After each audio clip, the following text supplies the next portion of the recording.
नमस्कार. किमंतु लाईव्ह मध्ये आपल्या सर्वांचं मनपूर्वक स्वागत. मराठी आडनावांचे प्रकार या 156 भागांच्या मालिकेतील आजचा आपला 21वा व्हिडिओ आहे. या व्हिडिओमध्ये आपण जाणून घेणार आहोत पौराणिक मराठी आडनावे.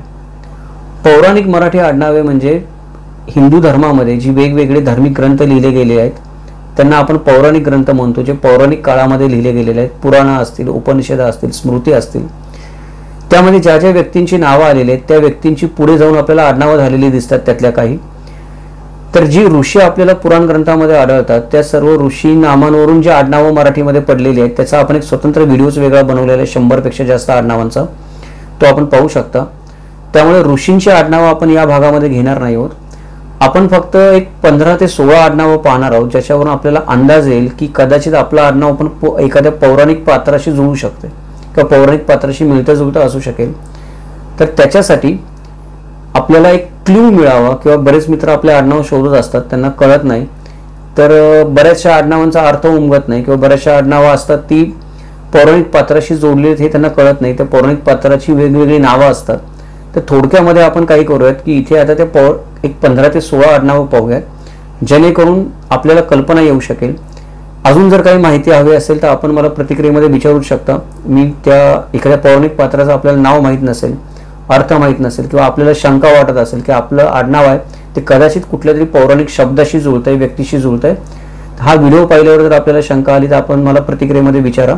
मी जर त्याचा काही शोध करता आला आणि सांगता आला तर सांगायचा नक्की प्रयत्न करेल. चला तर मग विषयाला सुरुवात करूयात. नमस्कार, माझं नाव किमंतु ओंबळे सरकार. आज आपण पाहतो आहोत पौराणिक मराठी आडनावं आणि आपण पाहतात किमंतु लाईव्ह यूट्यूब चॅनल. पहिलं जे आडनाव आहे अर्जुन. आपल्याला माहिती आहे की अर्जुन महाभारतातलं प्रसिद्ध व्यक्तिमत्व आहे, त्याच्या नावावरून आहे. दुसरं आडनाव आहे धनंजय. तर धनंजय हे अर्जुनाचं नाव आहे. कित्येक लोकांना असा मनामध्ये गैरसमज आहे की धनंजय हे श्रीकृष्णाचं नाव आहे. श्रीकृष्णाचं नाव नाही, धनंजय अर्जुनाचं नाव आहे, त्याच्यावरून धनंजय हे आडनाव आढळतं. अरविंद. अरविंद हे ऋषी नाम आहे, त्याच्यावरून अरविंद आडनाव आलेलं आहे. जटायू. जटायू हा रामायणातील एक गिधाड आहे, किंवा गिधाड नावाचा पक्षी आहे, किंवा पक्षी कुळातला एखादा व्यक्ती आहे, त्याच्यावरून जटायू हे नाव आलेलं आहे. जांबुवंत हे रामायणातील अस्वल कुळातील व्यक्तीचं किंवा प्राण्याचं किंवा शंकराचं नाव आहे. आपण आता सांगू नाही शकत काय आहे ते, पुराणातली गोष्ट आहे, पण रामायणातील एका अस्वलाचं नाव जांबुवंत आहे. तसंच जे वेगवेगळे वानर आहेत त्याच्यावरून वानरे हे आडनाव मराठीमध्ये आहे. सुग्रीव हे पण मराठीमध्ये आडनाव आहे, जो वानरांचा राजा होता. वाली हे पण मराठीमध्ये आडनाव आहे, जो सुग्रीवांचा वानरांचा राजा होता.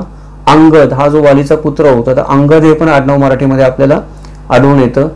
त्यानंतर नळ हे पण आडनाव मराठीमध्ये आढळून येतं, जो वानरांचा आर्किटेक्चर होता, आपण ज्याला म्हणतो स्थापत्य विशारद होता, त्याचं पण नाव आढळून येतं. तसंच बळीराजा. तर बळी हे जे आडनाव आहेत हे आपल्याला राक्षसराज बळी असं काही ठिकाणी म्हणलं जातं, शेतकऱ्यांचा राजा बळी असं म्हणलं जातं. पुराणामध्ये वेगळ्या वेगळ्या अर्थाने बळी हा शब्द येतो. तर बळीराजा असं किंवा बळी हे पण आडनाव, बळे हे पण आडनाव मराठीमध्ये आलेलं आहे. लववंशी म्हणजे श्रीरामपुत्र लव यांचे जे वंशज आहेत त्याच्या उद्देशून लववंशी असं आडनाव मराठीमध्ये आहे. वाल्मिकी हे ऋषी नाम आहे. तर वाल्मिकी नाव घ्यायचं कारण असं आहे की वाल्मिकी नाव हे अनेक गोत्रांमध्ये आढळतं, अनेक जातीमध्ये आढळतं, समाजामध्ये आढळतं, म्हणून इथे घेतलेलं आहे. ते बाकीच्या ऋषींची नावं आपण जो ऋषी नामांवर व्हिडिओ बनवलाय त्याच्यामध्ये पाहू शकता.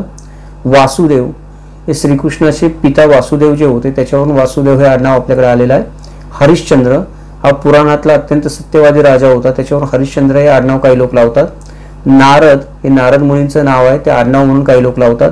सप्तर्षी हे 7 ऋषी जे आहेत मानले गेले आहेत, मानाचे जे ज्यांना मान आहे पुराणांमध्ये, त्यांचा एक गट आहे 7 ऋषींचा, त्याला सप्तर्षी म्हणलं जातं. त्या सप्तर्षी हे आडनाव काही लोक वापरतात. देवर्षी हे पण आडनाव आहे. देवर्षी म्हणजे जे देवांचे ऋषी आहेत किंवा देव ऋषी आहेत ते देवर्षी. दुर्वासे हे पण आडनाव मराठीमध्ये आपल्याला याच्यामध्ये आढळतं, मराठीमध्ये दुर्वास ऋषींवरून आलेलं आहे. रावण हे पण आडनाव आपल्याला आढळतं. रावण हे महाभारतकालीन पात्र आहे. दशानन हे रावणाचंच एक उपनाम आहे, ज्याला 10 तोंडे आहेत असा तो दशानन, ही रावणाला दिलेली एक पदवी होती, तेही आडनाव म्हणून आपल्याला आढळतं. तर अशी भरपूर आडनावं आहेत की जी पौराणिक पात्रांच्या नावांवरून, पौराणिक व्यक्तींच्या नावांवरून, पौराणिक अवतारांच्या नावांवरून पौराणामध्ये वेगवेगळे जे काही आपण म्हणतो की पुराण कथा सांगितल्या, त्या पुराण कथांमध्ये जे वेगवेगळी पात्र आले त्यांच्या नावांवरून आलेली आहेत. हे इथे फक्त थोडक्यामध्ये सांगायचा उद्देश एवढाच आहे की आपल्याला जर वाटत असेल की आपलं आडनाव कुठेतरी जुळत आहे, त्या दृष्टीने आपण शोध घेऊ शकता. अर्थ समजला नाही एखाद्या गोष्टीचा, कधी तुम्ही मला खाली प्रतिक्रिया देऊ शकता. या व्हिडिओच्या खाली थोडा उशीर जरी लागला तरी, मला दुसऱ्या कामात मी बिझी असतो कधी कधी, पण प्रतिक्रिया आली असेल तर उशिराने का होईना पण मी तुम्हाला उत्तर शोधून देण्याचा प्रयत्न करेल. तर हा एक आडनावांकडे बघण्याचा एक वेगळा दृष्टिकोन आपल्याला कसा वाटला ते आवर्जून कळवा.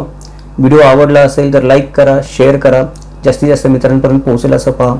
जर या व्हिडिओच्या निमित्ताने आपण प्रथमच किमंतू लाईव्ह चॅनलला भेट देत असाल तर चॅनलला सबस्क्राईब करा, नोटिफिकेशन बटन ऑन ठेवा, जेणेकरून याच 152 भागांच्या मालिकेच्या माध्यमातून आपल्याला किमान 5 ते 6 हजार वेगवेगळ्या आडनावांची माहिती होऊ शकेल मराठी भाषेतल्या. हे अशा प्रकारचे संशोधनपर व्हिडिओ बनवण्यासाठी नेहमीच प्रायोजकत्वाची गरज लागत असते. जर आपल्याला चॅनलचा उद्देश आवडला असेल तर आपण चॅनलची मेंबरशिप घेऊन चॅनलला सपोर्ट करू शकता, करावा ही आपल्याला विनंती. अशा प्रकारचे इतिहासाचं, पुराणांचं, आडनावांचं, समाजाचं वस्तुनिष्ठ मूल्यमापन, चिकित्सक विश्लेषण आणि तर्कशुद्ध विवेचन ऐकण्यासाठी पाहत राहा किमंतू लाईव्ह. उद्या भेटूयात आपण एका नवीन व्हिडिओ सोबत. जय महाराष्ट्र, जगदंब.